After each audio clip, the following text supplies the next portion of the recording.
And then the concept of integration. It must be easier to move from one place to another in CARICOM. That is one of the very major pillars that we're looking at, about how people feel that they really belong to a region where they can move.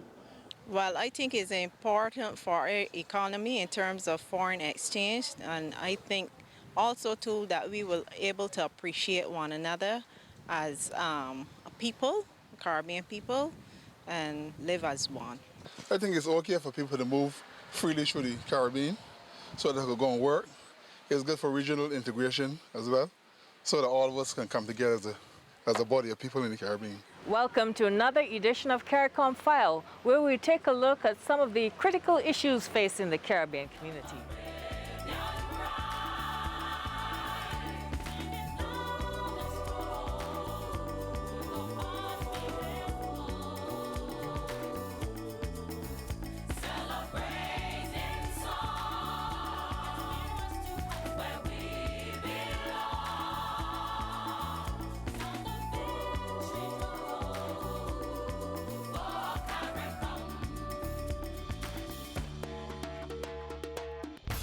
The Caribbean community is about island people working hard to make a better living for themselves and their families.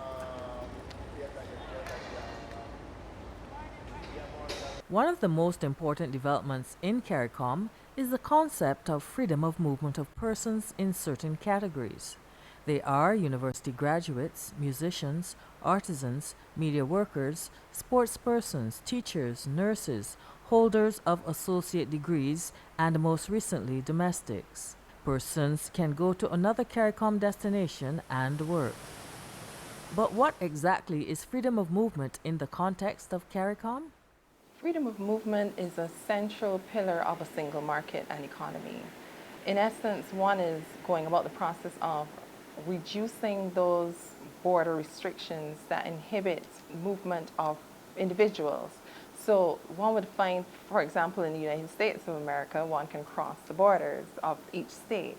Similarly, in Europe, one can leave England and go to Spain and move to France, and to conduct your own activities, to reside once you meet the criteria of the host state. Each of those countries in Europe remain states with their own priorities. There are certain common rules, and each member state must honor those common rules, but the state does still have certain requirements of those persons entering the state.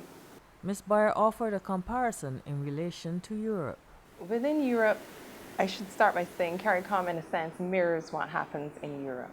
Therefore, the movement of skilled persons is an initial phase of what is happening within Europe. Therefore, a European citizen can move across borders to reside, to seek employment, to set up business, to do those same activities. However, within Europe, there are no categories. One can move in an unrestricted fashion. But when one moves to the host state, one then has to meet the criteria there. You cross the border, and then you register and make your necessary arrangements in the host state. On building one Caribbean, raise your voices high, and sing of your Caribbean pride. Sing it loud and strong, feel our hearts beat as one. He's a popular voice on local radio. He's also a weekly columnist. This political analyst and pollster is the epitome of what is meant by freedom of movement under the revised Treaty of Chaguaramas. It's always good to hear from you. You know, you always manage to provoke us with your very interesting calls, and today was no different. I have to admit, though, on this occasion, I'm a little bit concerned about the direction that you've gone. You know, the suggestion that The political analyst wears many hats, but as a university graduate, he falls into one of the categories of persons who can work in a CARICOM member state. He described how it all started for him. I came back from university around 1998. I came back to Barbados. I had had a previous affiliation with CARICOM before under a previous director. I was having difficulty finding work within an established institution, and I found that there was an interest in having political research done. CADRIS had been more or less bequeathed to me by the former director. He passed away by that time, Dr. Emmanuel. He was a Grenadian, incidentally. And it just seemed a logical thing to do. So I had the business registered and started to look around for clients. And things fell into place naturally. Soon after, I was appointed to the staff at the University of the West Indies, so it was a part-time endeavor. But I always anticipated at some stage that this is what I would do on a full-time basis. And that materialized in 2004. Largely not because of my own doing, but in life sometimes you need a push to get to where you really need to go. So I would say that from 2004, I've been more or less full-time. And previous to that, I was a part-time political consultant working at the University of the West Indies on a full-time basis. The well-known Barbadian pollster must travel through the region to earn a living. He has covered many elections and recounted his journey to date. It's been an exciting time. The thing is that most of the Caribbean islands, their experiences with polls and pollsters have been few and far between. They've never really known a political scientist that actually did this for a living. We know political scientists like Dr. Bell and Dr. Duncan that work at the university and just have an interest. In my case, I've been involved in it in a major way and on a full-time basis, and it's essentially how I eat and earn my keep.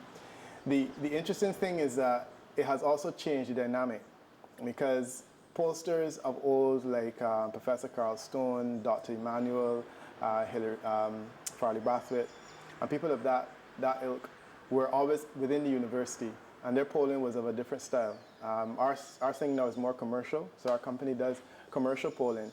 Of course, there's always a financial objective because that's how we earn a living, and it has essentially changed the dynamic. We poll more frequently, we poll more lightly, we tend not to get too heavily into developmental issues, but it's given me a perspective on politics that I don't think I would have had as an academic.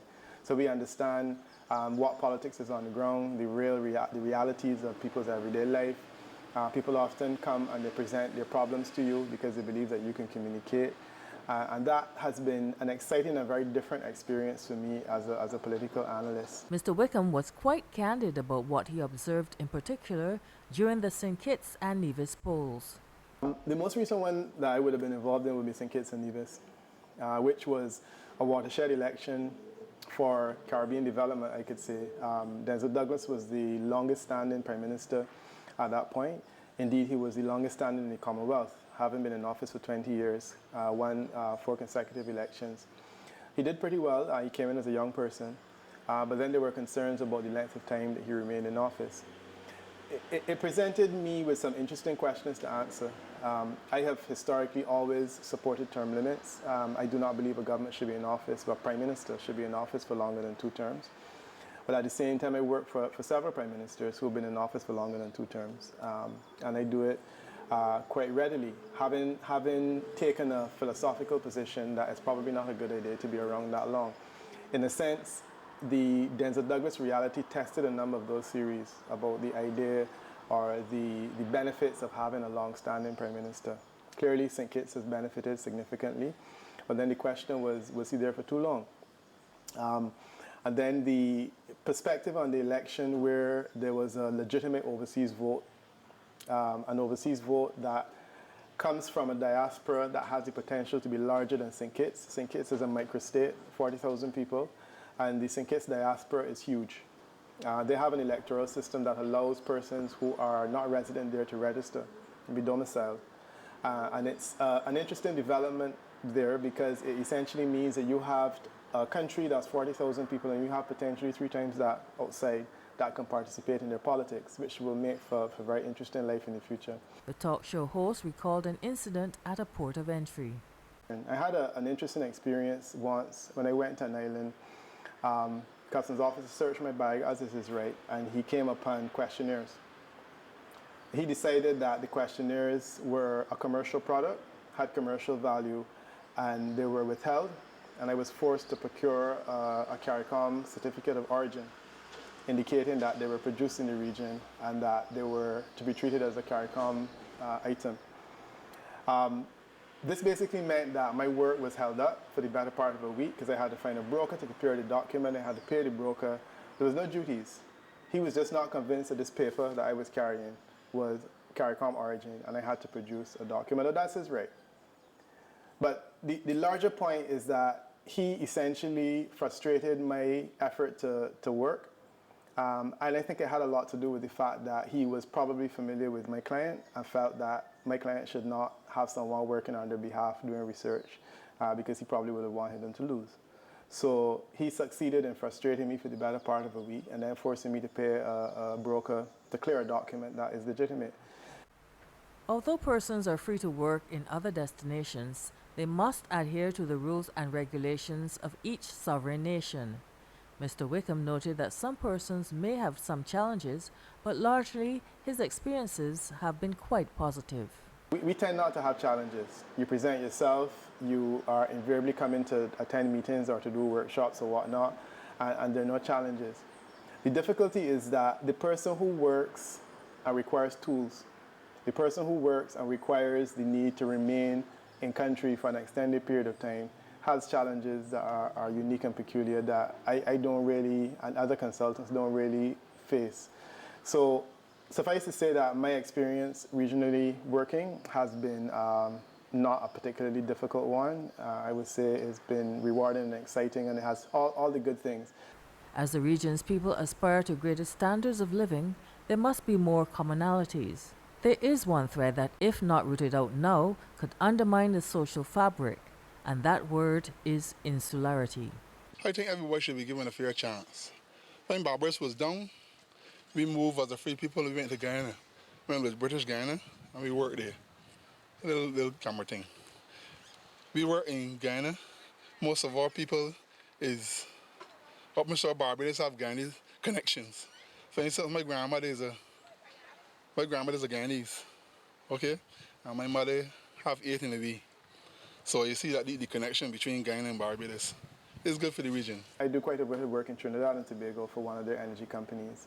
And I had a similar experience where I've worked in a research role in one of their energy companies, a leading one.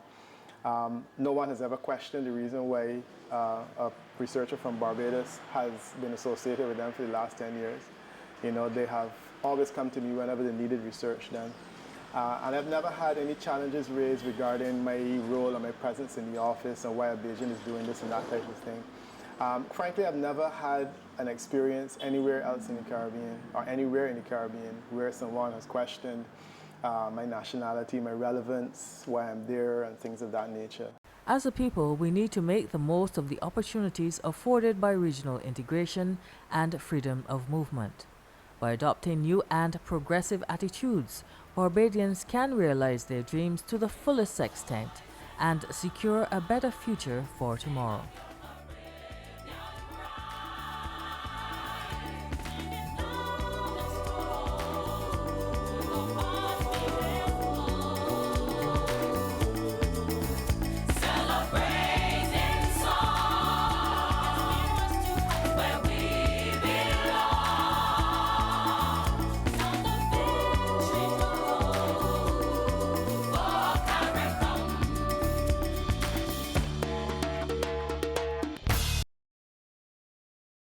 We welcome your feedback on our programs. You may email your comments to bgisfeedback@barbados.gov.bb.